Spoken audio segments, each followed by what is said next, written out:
Hey, hello people. So let us get started and understand the next concept, which is exception handling. So what is exception handling basically? Let us start by understanding what is an exception first. So an exception is nothing but an event which occurs during the execution of a program that disrupts the normal flow of the program's instructions. Now, to understand this, let us quickly switch to our editor. I believe I would be able to explain this concept there better. Yeah, there you go. So what we are going to do now is we are going to go ahead and create a package and just start with the program so that I tell you what exception is basically. So let's say have a package called as now what we did was we just saw how to create a package basically. Go.edureka, say exception, now good to go. Yes, we have a package here. Now under this package, let me just go ahead and create a class. Let's say exception demo. I create this so-called block and you're good to go. So we have a class here. Now what I'm going to do is I'm just going to give you a small demonstration. Say for example, let's just start by printing a particular value. Let the value be say main is starting, which indicates that our main has started basically. There you go. And let us just simply go ahead and write a piece of code to print in a particular value, say array equal to let me just directly pass values to it. 10, 20, 30, 40. Yep. So let us just go ahead and print this piece as well. Say I want to print the value of maybe a variable at position 2. So that is what I would be doing, ARR of 2. And let us just say that main has ended. So when I run this piece of code, I get my array value. Say main is starting. This is the corresponding array value, and the main has ended. This is nothing but a peaceful execution of code. What if I had something like this in mind? Array of index 20. Now there is no error in the code, so if I want to compile it, I can just go ahead and compile the piece of code. But then there's an error here. What it says is exception in thread java.lang.array index out of bounds exception. So what this indicates is there was an error, but I couldn't see any. So what just happened? You have to understand one thing. As far as your arrays are concerned, arrays are something that get executed during the runtime. So when I say array 20, what just happened is, first of all, it did not exist. The index does not have any value for this so-called index location. So the other reason is compiler did not give me an error here. Why? Because arrays are basically created at runtime. Hence there was no compilation error, but there was something wrong with the code. So what does this mean is, when I just entered in this value, this was dealt with at runtime. So this error occurred at runtime. So what this did was it resulted in your programming crashing, your program crashing basically. That is why it did not have a result. All it gave you was an error. There was an exception in this so-called thread is what it said. So this is what is an exception or a runtime error basically. That is something that is not first means as you can see there was no notification given to me at runtime. Yes, there are exceptions, at compile time. There are exceptions which are handled at compile time as well. But to keep it simple and crisp, normally your exceptions are runtime errors. So wherever there is an exception, as in a situation which is not dealt by compilation or normal handling, that type of an error is called as basically an exception. So how do I handle these kinds of exceptions? So what I do is I try and do something like this. Now this is where I actually had the error. So I would say try.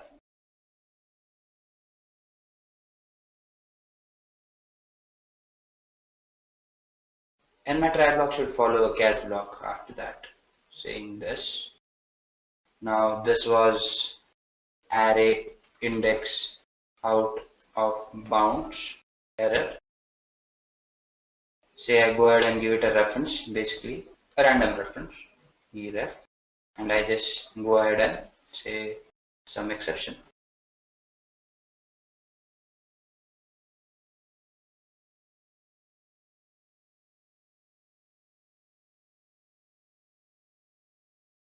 There you go. And now if I try to go ahead and run this piece of code, this is what I get. My main is starting, some exception, and main has ended. So this technically does not let your program crash out. So if there is an exception, you can always handle it by using a try. In your try, what you do is you put in the statement which is giving you an error, and in the catch box you basically give in the exception which you're dealing with, give it some random reference, and you just print in the message you want to, so that the execution is not hindered. So now my control basically jumps from this so-called try, and it again goes here and executes this piece of code that is out of the exception basically. So this was one thing which we kind of dealt with right now. Let us go ahead and let us try to do something else. Say for example, I have a class. Let the class be say sample maths. Now inside that class, let me just go ahead and quickly define a function. Say a simple addition function. Let's call it sum. I pass in two parameters, int a, int b, and let me just sys it out. Say sum a plus b, and I have a function here which would just go ahead and give me an addition.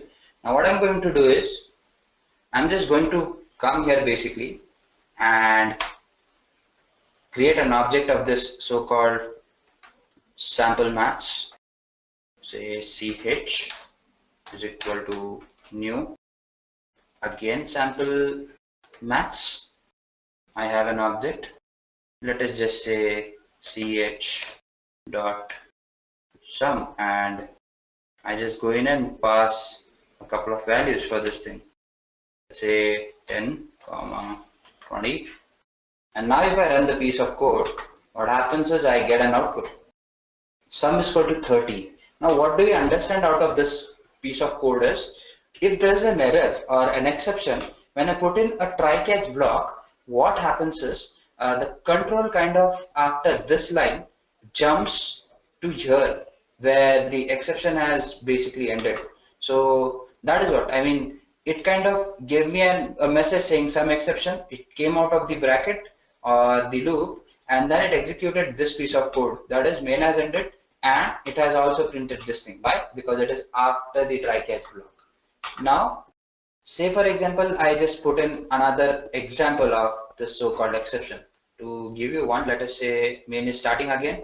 Now I say int d, say is equal to 20, comma int e is equal to 30, and say I have another int which is equal to say f, which is equal to d plus e. Let us just sys out this so-called value by saying f is equal to plus f, control A, and when I run this piece of code, what you see is main is starting, f is 50, some exception, main has ended, and then this value. Again normal execution for you, right? What if this value was different? Say this was something like this, and say if this value was 0. Now let's see what happens. There's an error again, and after the error I see nothing. Everything is kind of gone. Let us try to put this thing under the try block again. So I would copy these statements, control X, and I would put it in the try block, control V, and I run it. Again an exception because I haven't put in a catch block here. So let us just copy this piece of code, control C, and let's put it here. So I have to change the reference here and this error as well. So this is an arithmetic error basically. So arithmetic exception. You do not have to just type in the complete thing. If your spelling mistakes are there, it would give you an error and you can just choose the exact exception which you've gotten. So some exception again, and now I try to run this piece of code. Main is starting, some exception, main has ended, and the sum value. But there's a problem here. Now what you see is whatever is there in the so-called try statements, I do not get outputs for these things. What if there was a statement here which was important to me and I wanted to print its value as well? So what would I do? Say for example, sys out, I say I am important. Does this thing work? No, I don't see it. So what we do to solve this problem is, after my so-called catch block, what I do is I use something called as finally. And in the finally thing, I'm going to copy the statements which I want to be printed. So when I say this, and when I run this piece of code, I'm important, print me. So this is what happens in exception handling basically. You might come across runtime errors which need to be handled. So you can always handle them by using your try catch blocks. There are few conditions to it. Your control might jump from the try block to the statements that follow the try catch block. So if there are any statements which are there in your try catch block which need to be printed, you can put them or put that execution in your so-called final block where you can actually have the code executed and the values printed accordingly. So this was more or less about exception handling. Let us move further and try to understand this into little more detail. This was more of an introduction to exception handling. Now let us go ahead and see what are the different types of exception handling, what it is exactly, and how can we implement that in Java. So yeah, now that we've seen what exception is or how exception handling works, now it would make little more sense to discuss these concepts. When I actually moved into this slide, that is a thought that came to my mind, as in, if I just talk about exception, that would be a little irrelevant for you people. Now that you've seen a couple of programs, you would be able to relate to these concepts. So let us walk through these concepts, as in whatever we've seen in the coding part, let us try to understand that little more theoretically. Now an exception is an event which occurs during the execution of a program that disrupts the normal flow of the program's instructions. So this is what we've just seen. It is often referred to as a runtime error basically. And to give you an example, we have this, that is arithmetic exception, which we just saw. We also saw something called as array out of bounds index exception. And this is the third one, basically the null pointer exception. We have a lot of such runtime exceptions. We will be discussing those as well, don't worry. So the point I'm trying to make here is, when you see or take a look at these exceptions, what you see is these are not compile time errors. These are more or less logical errors or semantic errors which your editor won't be able to catch at compile time. Say for example, by 0. Now if you divide some number by 0, that is absurd. That is against the law of mathematics. Why? Because you cannot divide something by 0 which gives you a value which cannot be calculated basically. Similarly, if your array has a particular limit and you try to put in a value which is not under your control, so or at a place which is not under your control, there should be an error, there should be an exception. So this is what exception handling does. It lets you handle exceptions. When I say exceptions, those are situations which are not under your control. So what are the types of exceptions? Now technically we have three types of exceptions. We have checked exceptions. Now these are the exceptions which do get checked during your compilation. Now I've already mentioned you that there are not all the errors do happen at runtime. We also get few notifications at compile time as well. So these are the errors which normally do get checked at the compile time. And it means that if a method is throwing a checked exception, then it should be handled, or it should handle the exception using try catch block, or it should declare that the exception using throws keyword. Otherwise the program will give you a compilation error. So what this will do is, if you're not able to handle this exception, it would give you a compile time error. That is, when you write the piece of code, you might have seen there are errors on the left hand side of your code. So it would give you that kind of an error basically. So this is like checked exceptions. We also have something called as runtime exceptions, which we just saw. Now these are unchecked exceptions.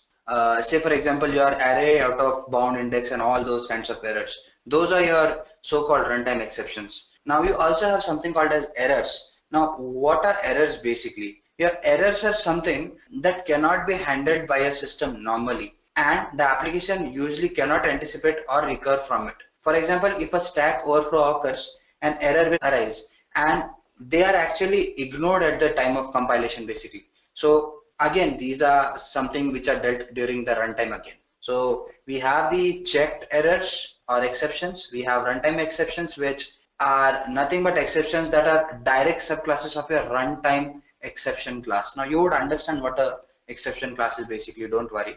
So to have a flow of these exceptions, say for example, we have a class called as throwable. It has subclasses. One is your error and the other one is your exception. Now errors are the third types of exception which we just saw. The first and the second type basically fall under your exception. We have your IO exceptions, your SQL exceptions, or other checked exceptions. So these all are checked exceptions. Whereas we have your runtime exceptions, which we just saw while implementing the code. So these are the types of runtime exceptions which you have. Now I have one more question, as in there's so many types of exceptions which you're supposed to deal with. It is kind of difficult to deal with all these exceptions one by one. So let us just do one thing. Let us switch to our so-called editor quickly and see a small change in the program which we just saw to understand whether these exceptions can be handled a little better. What I've done is I've switched back to my editor. Now you need to understand one thing. We have so many types of errors. We have your checked errors, your unchecked errors have so many other types. That is your runtime errors. Now all these errors, they basically fall under one class called as exception. Whether those are checked or unchecked, they kind of fall under one exception or one class called as exception basically. So I can actually just go ahead and write a piece of code. What it does is it eliminates the need of writing so many catch statements. So what we can do is we can just do this here, do this here. Yeah, so what I've done is I've just gone ahead and I've closed my so-called catch statements. Instead, what I can do is I can just go ahead and say catch, and inside that catch I can say exception, say E, and I just go ahead and print in a particular value. Say message for your exception, say plus V. I guess we've used it somewhere.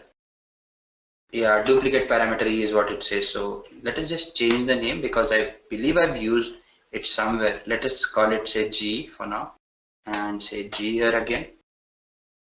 And there you go. Now there's no error here basically. So what I'm going to do is I'm going to just go ahead and run the piece of code and see what I get for an output. So there you go. I do not have to worry about having individual catch statements. Instead, what I can do is I can have this so-called exception class and say exception E or whatever keyword I'm using there, and it would just give me the exception, whatever is there. Say for example, we have it arithmetic exception here by 0. So the message is displayed here. If there was any other error or exception, it would have displayed that exception as well. So this is what your so-called exception statement does. It kind of eliminates your need of writing the catch statements again and again and saves you the overhead basically. So yeah, let us now quickly switch back to our editor again and not to the editor, to the presentation, and try and understand the other concepts which are related to exception handling. So there you go. Next, we need to understand why exception handling. We've seen these programs. What it does is it helps you get over these kinds of errors basically. Yep, again. Now using exception handling, the execution will continue even if the exception has occurred. The program will not halt because the exception was handled. So end of the day, the use of exception handling is simple. Your program's functioning should continue. Your program should not crash or should not halt if there is an exception which needs to be handled. So this is where exception handling helps you. If there is a runtime error, then the program is crashed and control comes out of the program. We have already seen that. Mainly try, catch, and finally are keywords for exception handling. So what are these keywords? Now all statements that actually need to be executed or which are exceptions, basically we place it inside the so-called try block.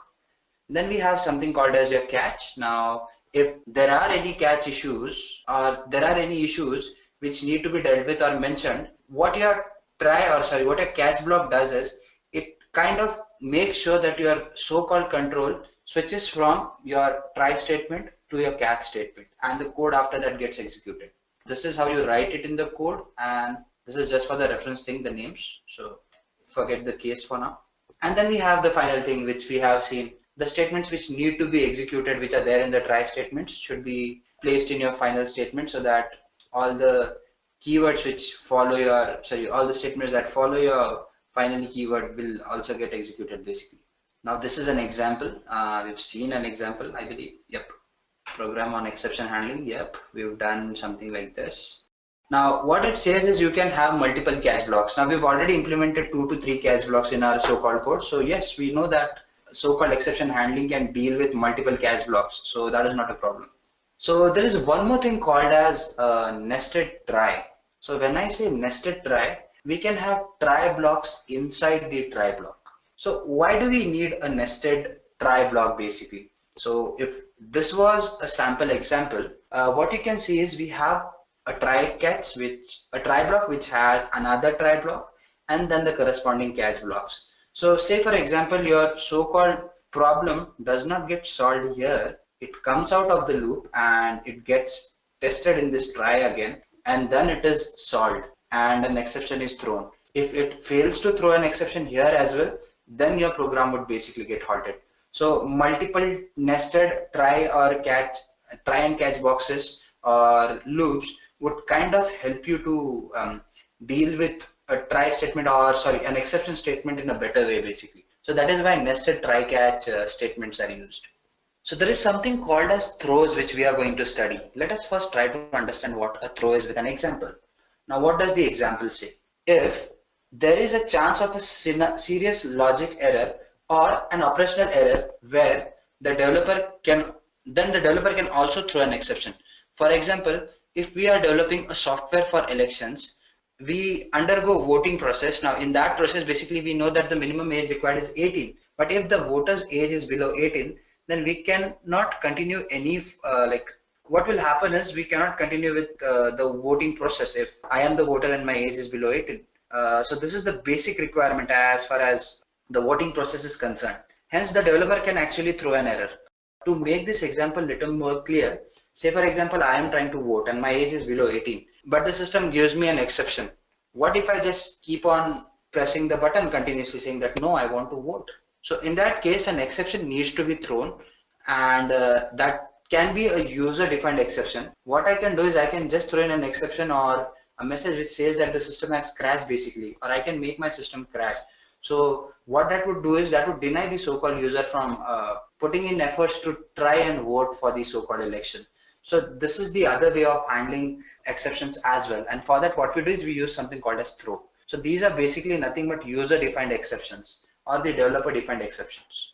If we have a banking application, one user account is blocked or closed, and if the bank gets the check to clear the amount from this account, then it is not possible to continue any further. Hence the developer can throw an exception. All the possible scenarios, developer has to use the throw keyword to throw an exception.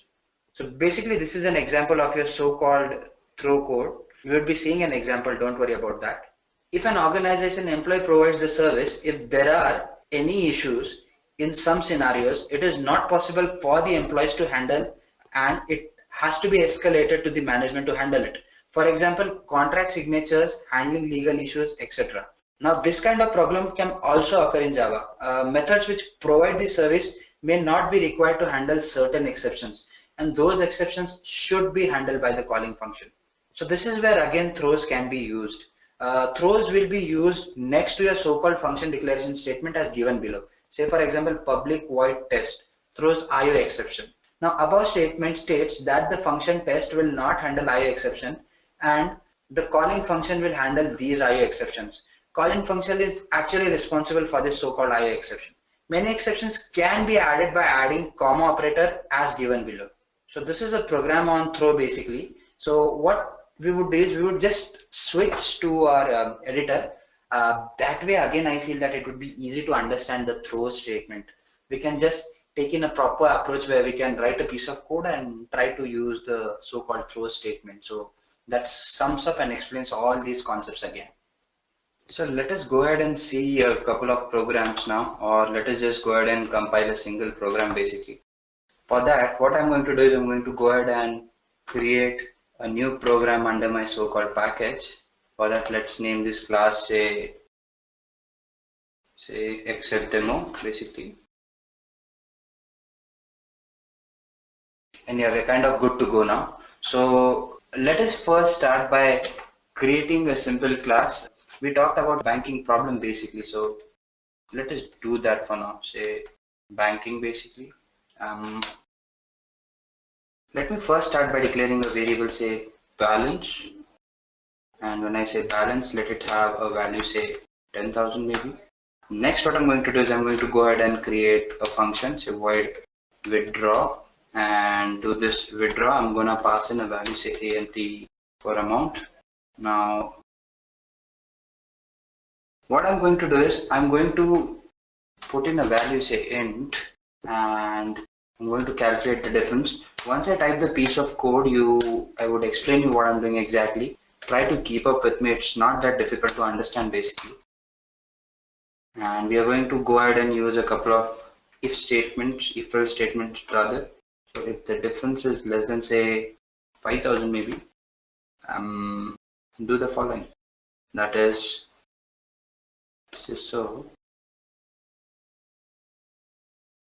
balance is low basically. Yeah. So this is one. And what if this condition is not met? Then let us say else the other condition. Do this.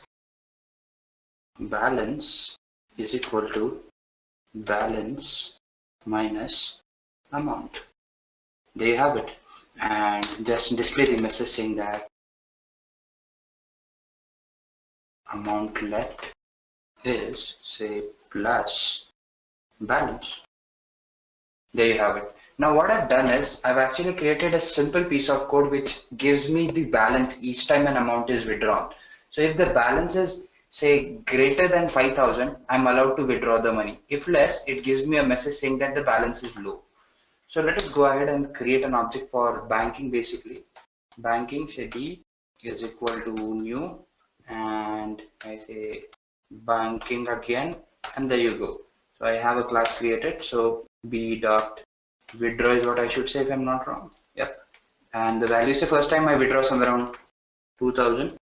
I continue again, I say withdraw, and this time again say 2000 probably, and b dot withdraw again. This time I say 3000. So I've just gone ahead and I've given in few values. Let us say what happens when we run this piece of code. Say the amount is 8,000, the amount is 6,000, and then it says the balance is low. Why? Because I've already given an instruction that above 5,000 I should not be able to withdraw the amount. What if I wanted an exception here?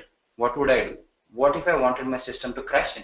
Maybe I could just directly go ahead and display that message saying if I could just go ahead and do this here, and instead I just went here and use something called as this, say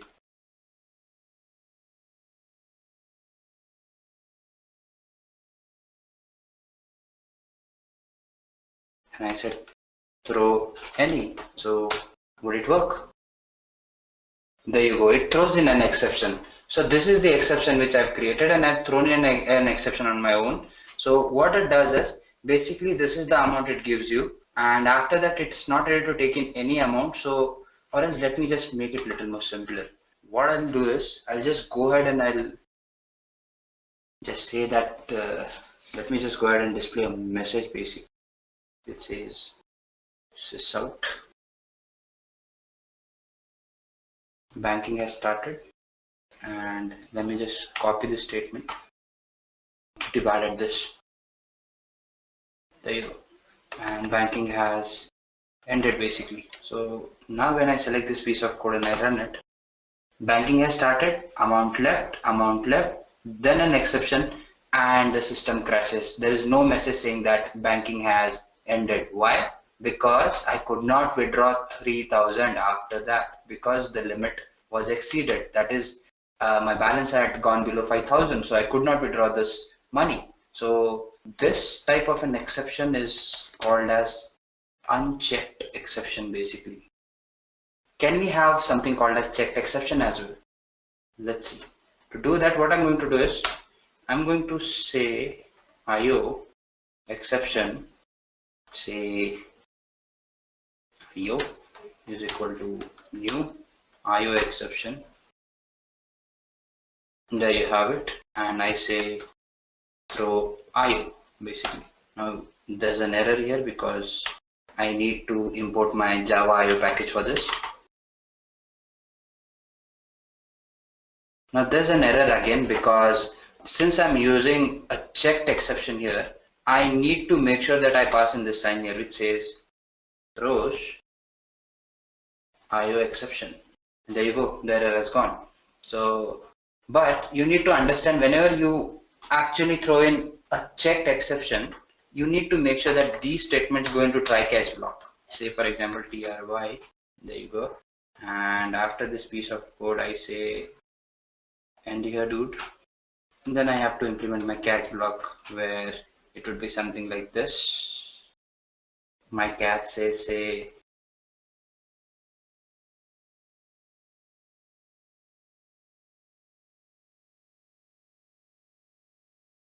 there you go. Now if I run this piece of code, I would be getting something called as a checked exception, and it says banking java.io exception. I can just go ahead and pass a message here saying that this is what I want to display, say banking exception, and then I run this piece of code. I get this message here, banking exception. I can also say something like balance low, say low balance.